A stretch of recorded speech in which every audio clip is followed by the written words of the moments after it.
कोई भी फिल्म हो, सिनेमा या साहित्य या समाचार पत्र, कोई भी चीज़ हो, ये समाज के प्रतिनिधि नहीं होते, ये समाज के प्रतिबिंब होते हैं। तो हमारे यहाँ भारतवर्ष में विवाह सिर्फ कॉन्ट्रैक्ट नहीं है, विवाह एक किस्म का संस्कार है। जैसे ये कहा जाता है कि हमारे यहाँ 16 श्रृंगारों का महत्व है, वैसे ही 16 संस्कारों का महत्व है। उनमें से एक संस्कार है विवाह।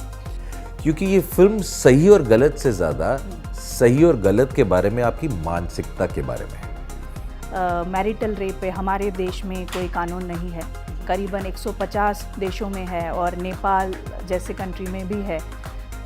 और ये भी जानते हैं कि जिस देश में मैरिटल रेप के अगेंस्ट कानून नहीं है, वहाँ औरतों की क्या स्थिति है। कल यानी बीता हुआ कल भी और आने वाला कल भी बड़ा चमत्कारी शब्द है। इसे आप अतीत के लिए भी इस्तेमाल करते हैं, भविष्य के लिए भी इस्तेमाल करते हैं। तो जो बीते हुए कल और आने वाले कल को आज उपस्थित कर दे, इस विधा को आप कला कहते हैं। नमस्कार दर्शकों, न्यूज़ 18 हिंदी ओरिजिनल्स में आप सभी का बहुत बहुत स्वागत है। मैं हूं आपकी होस्ट और दोस्त दीपिका शर्मा। देखिए, कुछ रिश्ते होते हैं जिनमें अक्सर हम प्यार या लगाव के नाम पे लाइनें क्रॉस कर ही देते हैं, लेकिन पति पत्नी का रिश्ता जितना खास और जितना नाजुक होता है, उसमें जब ये लकीरें मिटती हैं, क्रॉस होती हैं, तो काफ़ी कुछ होता है। एक ऐसी ही फिल्म है जो बहुत ही गंभीर और बहुत ही ज़रूरी विषय पर आ रही है। फिल्म का नाम है लकीरें, और ये किसके बारे में बात कर रही है, चलिए इसी की स्टारकास्ट से बात करते हैं और जानते हैं। आशुतोष राणा जी हैं हमारे साथ, बहुत बहुत स्वागत है सर आपका। विदिता बाग हैं, गौरव चोपड़ा जी, आप दोनों का बहुत बहुत स्वागत है। और captain of the ship Durgesh Pathak ji हैं हमारे साथ। सबसे पहले मैं सर आप सभी से जानना चाहूँगी कि ऐसा विषय जिस पे अभी तक बहस है, जिस पे बहुत सारे लोग बात कर रहे हैं, इस विषय पे आप एक फिल्म लेके आते हैं। मैं चाहूँगी सर आप इस पे बताएं कि एक ऐसे विषय पे जिस पे बाहर अभी चर्चा है, उस पे आप एक फिल्म लेकर आ रहे हैं। क्या है सोच? देखिए, आप खुद ही करें कि विषय बहस चल रही है, तो विषय एक वैवाहिक बलात्कार, मैरिटल रेप को मतलब सेंट्रल आइडिया मानते हुए फिल्म बनाई गई, जिसके लेखक हैं दिलीप शुक्ला। आपके सामने अभिनेता हैं आदरणीय आशुतोष राणा जी, गौरव चोपड़ा जी, विदिता मैडम। मैंने निर्देशन किया है इस फिल्म का, लेकिन ये जो एक मुद्दा है, ये उस सारी चीज़ों से कहीं बहुत ज़्यादा बढ़ कर के है। एक इमोशनल इशू है, अभी ये चर्चा में है। इस पर कोई, इस मुद्दे को लेकर के कोई अभी निर्णय नहीं है हमारे पास ऐसा। हाँ, ये एक आवाज़ है, एक इमोशनल आवाज़ है जो लोगों तक पहुंचाने की कोशिश करी जा रही है फिल्म के माध्यम से, ताकि लोग उस फिल्म को एंटरटेन करने के साथ साथ उसको देखें, उस पर विचार करें और उस विचारार्थ बात को आगे बढ़ाएं एक दूसरे से, ताकि उन पर चर्चा हो सके। लेकिन वही मेरा सवाल यही था कि सर, जब हम एक ऐसी फिल्म लाते हैं जिस पे ऑलरेडी बहुत सारे कहते हैं ना, बात हैं, पक्ष हैं, विपक्ष हैं, ऐसे में क्या हम इस तरह की फिल्म के साथ किसी मुकम्मल बात को रखने के लिए तैयार हो पाते हैं या तैयार हैं? कोई भी फिल्म हो, सिनेमा या साहित्य या समाचार पत्र, कोई भी चीज़ हो, ये समाज के प्रतिनिधि नहीं होते, ये समाज के प्रतिबिंब होते हैं। और जब प्रतिबिंब होता है, प्रतिबिंब की उपयोगिता यही है कि जिसमें देख के आप अपने बिंब को एक बार उसका निरीक्षण कर सकें, परीक्षण कर सकें, और अगर आपको लगता है कि उसमें किसी भी किस्म के सुधार की, संशोधन की आवश्यकता है, तो उसके मुताबिक आप चलें।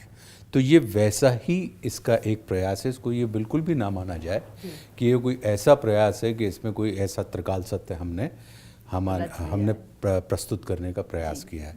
ये चर्चा है, और अगर मान लीजिए वो वाली चर्चा है कि जैसे स्त्री और पुरुष के जो संबंध होते हैं, एक, दूसरा स्त्री और पुरुष की अपनी निजी अस्मिता होती है, दो, फिर स्त्री और पुरुष के बीच में पति पत्नी का जो रिश्ता होता है, तीन। तो हमारे यहाँ भारतवर्ष में विवाह सिर्फ कॉन्ट्रैक्ट नहीं है, विवाह एक किस्म का संस्कार है। जैसे ये कहा जाता है कि हमारे यहाँ 16 श्रृंगारों का महत्व है, वैसे ही 16 संस्कारों का महत्व है। उनमें से एक संस्कार है विवाह। विवाह में जब पति और पत्नी, मतलब स्त्री और पुरुष, जब पति पत्नी के रूप में परिवर्तित होते हैं, तो अग्नि की फेरे लगाते हुए, हमारे यहाँ की मैं बात कर रहा हूँ, मतलब भारतवर्ष की, तो वो एक किस्म की शपथ लेते हैं कि हम दोनों हमसे बेहतर प्रजा को जन्म देंगे। तो इसका मतलब है कि जहाँ पर, जिसको ये कहा जाता है कि शारीरिक समागम वासना का नहीं, उपासना का विषय होता है, उस स्थिति में इच्छा और अनिच्छा, जिसमें चाहे वो स्त्री की हो चाहे वो पुरुष की हो, जब अनिच्छा के रहते हुए अगर इस किस्म का कोई कृत्य किया जाता है बलपूर्वक, या अपनी इच्छा को सामने वाले की इच्छा के ऊपर लादा जाता है बलपूर्वक, तो क्या अंदर कुछ दरकता है?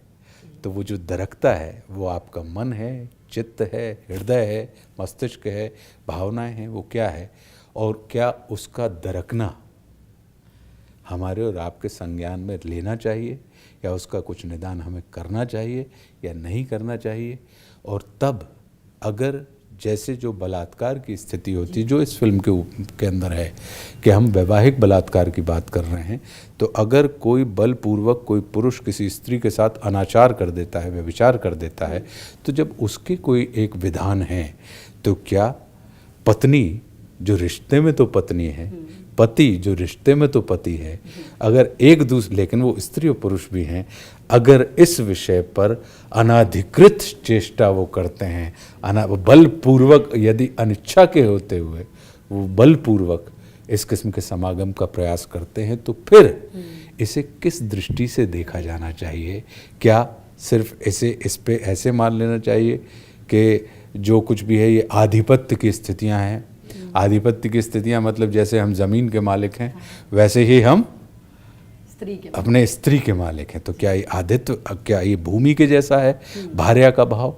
यदि ऐसा है तो फिर जिस निजता की हम बात कर रहे हैं, फिर उसके बारे में हमें क्या विचार करना चाहिए? तो ये फिल्म जो है वो इस किस्म के इशू को लेकर बात करती है, जो मुझे लगता है, और सिर्फ ये चर्चा के लिए है।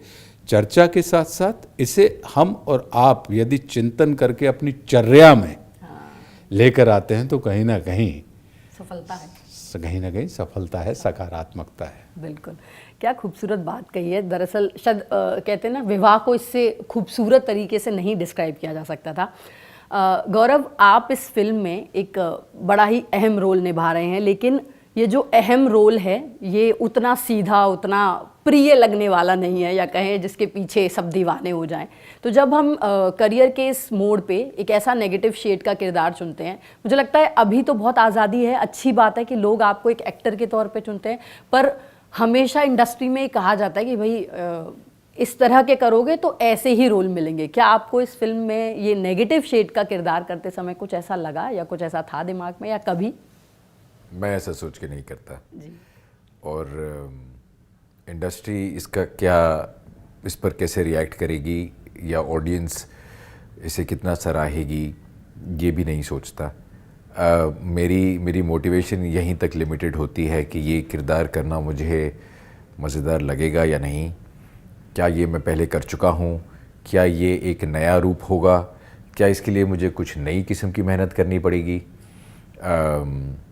सिर्फ एक चीज़ का ध्यान मैंने यहाँ रखने की चेष्टा की, वो ये कि बहुत ही सेंसिटिव मुद्दा है, जैसे सर ने कहा, और इस सेंसिटिव मुद्दे के ऊपर जब फिल्म बन रही है तो कितनी सिंसेरिटी और ऑनेस्टी से बन रही है।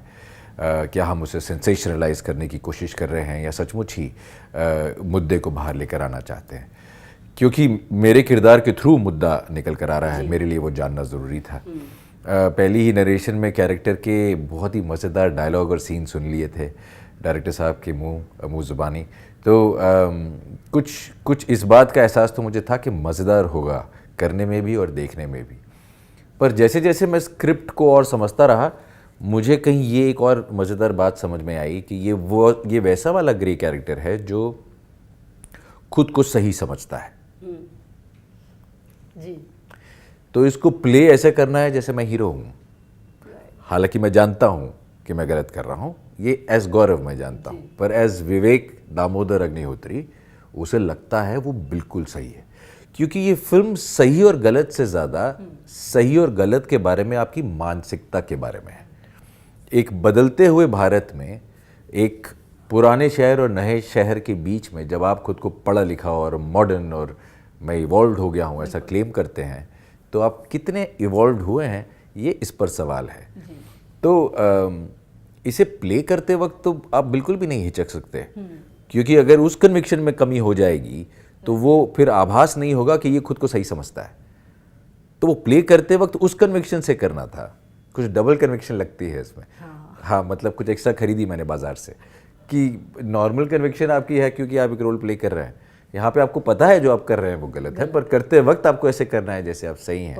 तो वो it's a double challenge, and I am hoping जब फिल्म निकल कर आएगी तो चाहे इंडस्ट्री हो, चाहे आप हो, चाहे बाहर की जनता हो, वो भी उसे उसी रूप में देखेगी।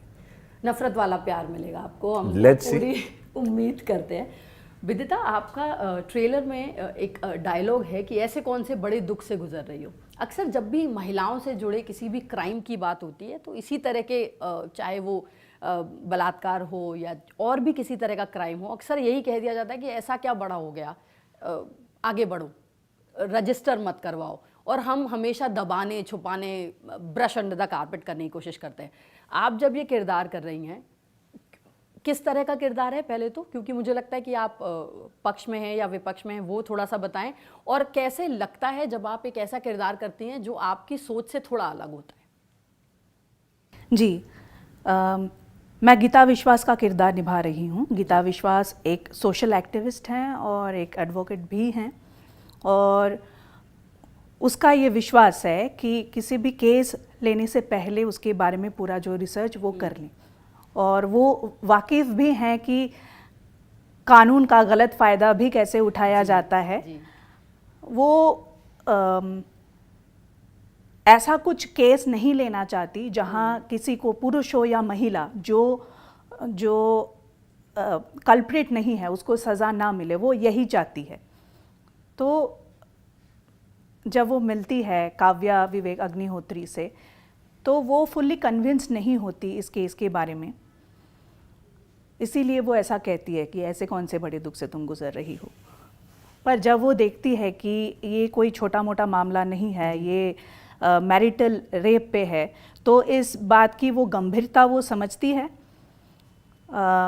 वो इसके खिलाफ आवाज़ उठाना चाहती है, वो हमेशा सच्चाई का साथ देना चाहती है, तो वो अपना ये केस ले लेती है। मैं अपनी बात करूं, ये फिल्म साइन करने से पहले मुझे नहीं पता था कि मैरिटल रेप पे हमारे देश में कोई कानून नहीं है। करीबन 150 देशों में है और नेपाल जैसे कंट्री में भी है, और ये भी जानते हैं कि जिस देश में मैरिटल रेप के अगेंस्ट कानून नहीं है वहाँ औरतों की क्या स्थिति है, इसमें जी बोलने की कोई गुंजाइश नहीं है। तो I am thankful to our director Durgesh Pathak ji, वो ये स्क्रिप्ट मेरे पास लेके आए, और इसके राइटर हैं दिलीप शुक्ला जी, जो पहले दामिनी जैसे एक कोर्ट रूम ड्रामा वो लिख चुके हैं, और भी जो है पॉपुलर फिल्मों के वो राइटर रह चुके हैं, दबंग, घायल। तो मेरे लिए वो एक बहुत लुक्रेटिव ऑफर था कि एक तो इतना स्ट्रॉन्ग कैरेक्टर, दूसरा है मैं उन लोगों के लिए, उन औरतों के लिए आवाज़ उठा पा रही हूँ जो अपनी मुसीबत, अपनी तकलीफ़ें कोर्ट या पुलिस स्टेशन बहुत दूर की बात है, वो अपने लोगों से भी शेयर नहीं कर पाते हैं। तो उनको रिप्रेजेंट करना, उनकी आवाज़ को उठाना, ये मेरे लिए बहुत अपॉर्चुनिटी था, बहुत बड़ा अपॉर्चुनिटी। मैं इसको मिस नहीं करना चाहती थी।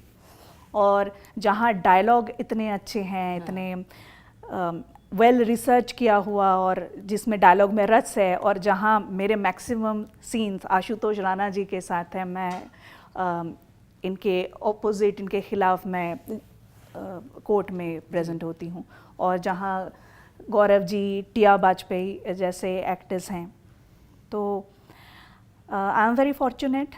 एंड मैं हमेशा कोशिश करती हूँ कि सोशल अवेयरनेस पे कुछ करूँ, तो ये फिल्म मेरे लिए एक बहुत बड़ा जरिया है। How sweet. तो दुर्गेश सर, देखिए तीनों एक्टर्स ने ये जस्टिफाई कर दिया, या उनकी बातों से ये समझ में आ गया कि उनको अपने किरदारों से कितनी खूबसूरती से वो अपने इस किरदार को समझ पाए।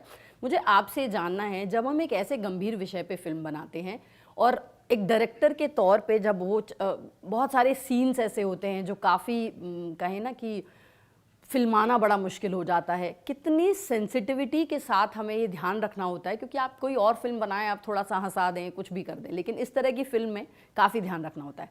आप मुझे बताइए कैसा रहा ये सफ़र निर्देशन का? देखिए, विषय जब ध्यान में रखा गया और जब शुरू हुआ तभी ये चुनौतीपूर्ण था। जी। ये इतना आसान तो नहीं था कि इस पे हम बात करने जा रहे हैं। तो लोगों की एक्सपेक्टेशन पहले ही आ गई थी कि नहीं ठीक है, ये तो ए सर्टिफाइड फिल्म है।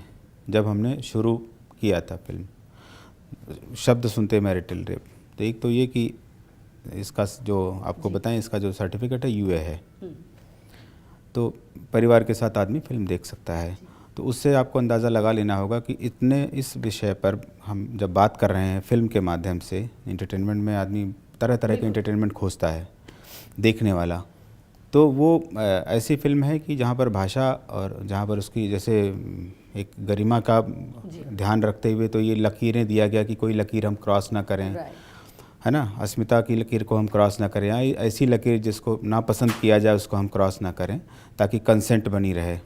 तो उसी तरह से इस फिल्म को बनाने में उस चीज़ का ध्यान रखा गया ताकि अधिक से अधिक लोगों तक ये फिल्म पहुंच सके। फिर उसमें कंटेंट को लिखने में दिलीप शुक्ला जी का नाम सभी ले रहे हैं, तो वो उन्होंने उस चीज़ को ध्यान में रखा कि ठीक है, ज़्यादा जनमानस तक कैसे इसको पहुंचाया जा सकता है ताकि फिल्म देखें, इस विषय पर, इस ज्वलंत मुद्दे पर लोग बात करें। हालांकि फिल्म कभी ये ज्वलंत मुद्दे को ध्यान में रख के नहीं बनाई जाती, लेकिन हाँ, क्योंकि विषय सेंसिटिव था, फिर अभिनेता के रूप में आशुतोष राणा जी ने अपनी भाषा, अपने भाव, अपने व्यवहार से उसको इतना खूबसूरत बनाया है कि लोग उसको देखेंगे तो उसको समझेंगे, एनालाइज भी करेंगे, एंटरटेन भी करेंगे। ऐसा नहीं कि सिर्फ उसको कोई ऐसा मुद्दा है जिसमें बस अब वुमेन एम्पावरमेंट ही हम कर देंगे और सारी देश की सारी जितनी महिलाएं हैं वो सब बिल्कुल सशक्त हो जाएंगे। ऐसा कोई उद्देश्य नहीं है कि सबको मशाल और तलवार लेकर के बाहर निकाल देना है, ऐसा नहीं है। बहुत ही सेंसिटिव मुद्दा है। तो हाँ, लोगों तक पहुंचाना है ताकि उनके इमोशंस के प्रति पुरुष और स्त्री दोनों एक दूसरे के प्रति जागरूक हों, एक दूसरे की ताकत बने, एक दूसरे के को जीत कर आगे बढ़ने की परंपरा में कहीं लड़ने भिड़ने ना लगें। ये सब सारी बातें हैं, बट ऐसा कुछ नहीं है कि लोगों को मशाल लेकर के पूरे देश में आग लगा देनी है, ऐसा मुद्दा नहीं है। जगाएगी, संवाद पैदा करेगी। हाँ। लेकिन हाँ, बहुत सही बात कही। लेकिन यहीं से एक बात आती है, देखिए आशुतोष सर ने कहा कि सिनेमा समाज का प्रतिबिंब है, वो उसको बताता नहीं है, लेकिन एक बहुत बड़ा वर्ग या कहें बहुत सालों तक इसी प्रतिबिंब को देख के कई सारे युवा ये मानते रहे, इसे सत्य मानते रहे कि कब तक रूठेगी, चीखेगी, कब तक चिल्लाएगी, दिल कहता है एक दिन हसीना मान जाएगी। ये हमारे ही सिनेमा ने हमें कहें कि स्थापित किया है कि भाई, या फिर एक और बड़ी कहते हैं ना लाइन है कि गटकाले मुझे अल्कोहल से, मैं तो तंदूरी मुर्गी हूँ। ऐसे भतेरी सिनेमा की लाइनें, या कहें कि ऐसा सिनेमा भरा पड़ा है जहाँ ज़्यादा बोलने वाली औरत को थप्पड़ मार देना या वो तभी सुधरेगी, इस तरह के बहुत सारे सिनेमा को हमने देखा है। क्या हमको, और आज एक सिनेमा है जो उसी मैरिटल रेप पे दूसरी तरीके से बात कर रहा है। क्या सिनेमा सच में सिर्फ प्रतिबिंब है सर? नहीं इतना आपको प्रभावित करता कि आप उस प्रतिबिंब के जैसे ही बनने की कोशिश करने लगते हैं, क्योंकि बहुत सालों तक ये हुआ है। देखिए क्या होता है, प्रतिबिंब भी है, प्रतिक्रिया भी है। क्योंकि कला कुछ लोगों का पेशा हो सकता है, लेकिन कला हर मनुष्य की प्रकृति होती है। और कला का मतलब ही होता है कि कल यानी बीता हुआ कल भी और आने वाला कल भी बड़ा चमत्कारी शब्द है। इसे आप अतीत के लिए भी इस्तेमाल करते हैं, भविष्य के लिए भी इस्तेमाल करते हैं। तो जो बीते हुए कल और आने वाले कल को आज उपस्थित कर दे, इस विधा को आप कला कहते हैं। कल आ, कौन सा कल? बीता हुआ। कौन सा कल? आने वाला। इसको हमने कहाँ कर दिया? बोले आज उपस्थित कर दिया। तो ये एक किस्म का प्रतिबिंब भी है, प्रतिक्रिया भी है। प्रतिक्रिया मतलब रिएक्शन। तो रिफ्लेक्शन और रिएक्शन का एक कॉम्बिनेशन है ये, और ये मनुष्य की ही सहज प्रकृति होती है। अब इसमें ये बिल्कुल वैसा ही है कि मुर्गी पहले आई कि अंडा, कि ये जो प्रचलित समाज की, जिसको जिन चीज़ों को आपने हमें बताया, क्या जैसे हम स्कूल जाते हैं तो क्या किसी भी विद्यालय में क्या गालियाँ सिखाई जाती हैं? जी बिल्कुल। तो फिर ये आ कहाँ से गई? और क्या विद्यालय के प्रभाव से क्या गालियां छूट जाती हैं? तो ये इसको थोड़ा सा हमको विस्तृत दृष्टि से सोचना होगा। अगर हम बिल्कुल उसके ऊपर एक ऐसी एग्रेसिव और एजी दृष्टि से हम सोचेंगे तो हम पाएंगे कि फिर हर चीज़ की जड़ जो है, फिर हम यही कह देंगे कि हर चीज़ की जड़ जो है वो किसी भी किस्म की कला है। जी जी क्यों? क्योंकि आपसे हम प्रभावित होते हैं। तो अगर आपसे हम प्रभावित होते हैं तो उस फिल्म में जिसमें हीरो होता है, जिसमें विलेन होता है, तो उसमें एक हीरो भी होता है, वो भी तो सकारात्मक कर्म कर रहा होता है। जी तो नकारात्मक कर्म के प्रति हम आकर्षित हो जाते हैं और जिसके प्रति हम ये कहते हैं कि ये तो जो है ये इस विधा की जी का दूषण। तो फिर सकारात्मक उसमें जो है उस पक्ष को लेकर हम क्यों नहीं प्रेरित हो पाते? बिल्कुल तो कहीं ना कहीं इसको हमको आपको क्यों? क्योंकि कोई भी कला या कलाकार या कोई भी कलात्मक विधा वो व्यक्ति भी है ना, और समाज का एक हिस्सा ही। उसको अभिव्यक्त करने के तरीके अलग हैं। आज हम न्यूज़ 18 के दफ्तर में बैठे हैं तो आपको किसी चीज़ को व्यक्त करने का तरीका अलग है। अब आपके यहीं अपन चलें तो न्यूज़ 18 का कार्ड तो संवाददाता के पास भी है, जिसे आप रिपोर्टर कहते हैं, और न्यूज़ 18 का कार्ड एंकर के पास भी है, जिसे आप प्रेजेंटर कहते हैं, और न्यूज़ 18 का कार्ड उस पत्रकार के पास भी है, जिसे आप जर्नलिस्ट कहते हैं। लेकिन अब किसी से पूछ लीजिए कि what is the difference between reporter, anchor and journalist, तो बता पाएंगे? बिल्कुल लेकिन नाम किसका जाएगा?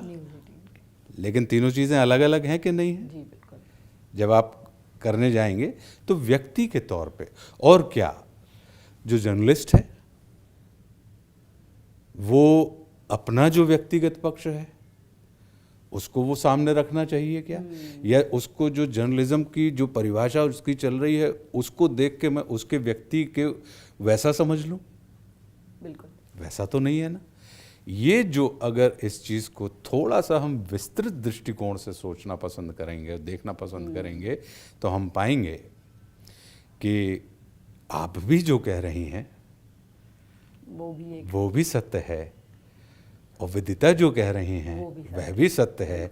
अब आपके सत्य को और इनके सत्य को यदि जानना है तो आमने सामने नहीं होना पड़ेगा, सामने नहीं, आपको साथ में आना पड़ेगा। जब ये आपके साथ जाएंगी तो कहेंगी कि हाँ सामने कैमरा लगा और एक कैमरा मैन है, यू आर राइट। और जब आप इनके साथ में आएंगी तब ये कहेंगे कि हाँ आप सही कह रहे हैं कि सामने ग्लास वॉल है, कॉन्फ्रेंस रूम है और वहाँ पे 4 आदमी बैठे हुए हैं और एक कैमरा लगा और 4 आदमी खड़े हैं, you are right, otherwise you are lying and you are lying. Right दृष्टिकोण तो दृष्टिकोणों का है खेल पूरा का पूरा। तो मानना ये है कि इस चीज़ को, ये हम सबकी सामूहिक अभिव्यक्तियां हैं, सामूहिक विरासत है। हम एक दूसरे को, कोई व्यक्ति इस संसार में आत्मनिर्भर नहीं होता, बिल्कुल सब परस्पर निर्भर हैं। हम एक दूसरे का निर्माण करते हैं। कोई एक व्यक्ति आके समाज में बदलाव कर दे या बदलाव बदल देगा, ऐसा नहीं होता। हम एक दूसरे को निरंतर बढ़ाते रहते हैं। तो बढ़ाने का काम है, उसमें से जो सार सार का गहिले और थोता दे उड़ाए। क्या बात है। मतलब सोचिए, मैं इतना मेस्मराइज हो रही हूँ। मैं कह रही हूँ जब आशुतोष सर सेट पे होते होंगे आप लोग भी ऐसे ही देखते रहते हैं, क्योंकि इतनी खूबसूरती से, इतनी खूबसूरत भाषा के साथ वो अपनी बात रखते हैं। मैं सेट पे बात ही नहीं करता ऐसी वाली। अच्छा नहीं सर, बिल्कुल नहीं। तो सेट पे कैसे रहते हैं, चलिए थोड़ा सा यही बता दीजिए। मतलब आशुतोष जी बताता अंदाज में। हाँ सर प्लीज। बड़ी अच्छी सी घटना है कि सर का कुछ डायलॉग था, उस डायलॉग में 1 लाइन जुड़ी, 2 लाइन जुड़ी, 3 लाइन जुड़ी, मेरे ख्याल 7-8 लाइन जुड़ी। मैंने कट नहीं बोला। सर ने कहा कहाँ है दुर्गेश, कट बोलेंगे कि नहीं? नहीं तो सीन चलता ही रहेगा, वो खत्म ही नहीं होगा। अच्छा हुआ ये कि मैं सुन रहा था जी तो मैं सुनता चला गया, सुनने लगी तो फिर मैं भूल गया कि भाई कट भी मेरी ड्यूटी है। जी बिल्कुल। आपको पता नहीं याद है कि नहीं सर? मुझे याद है। नहीं, मुझे भी याद है। अभी एक प्रेस कॉन्फ्रेंस हुई थी और सर से मैंने सवाल यही पूछा था कि आप किस तरह के अभिनेता के तौर पे जाना चाहेंगे, और कहते हैं ना काउंटर क्वेश्चन आ ही नहीं सकता, क्योंकि वो जितनी खूबसूरती से आपने ये उस बारे में जवाब दिया तो फैन गर्ल मूवमेंट आ जाता है सर।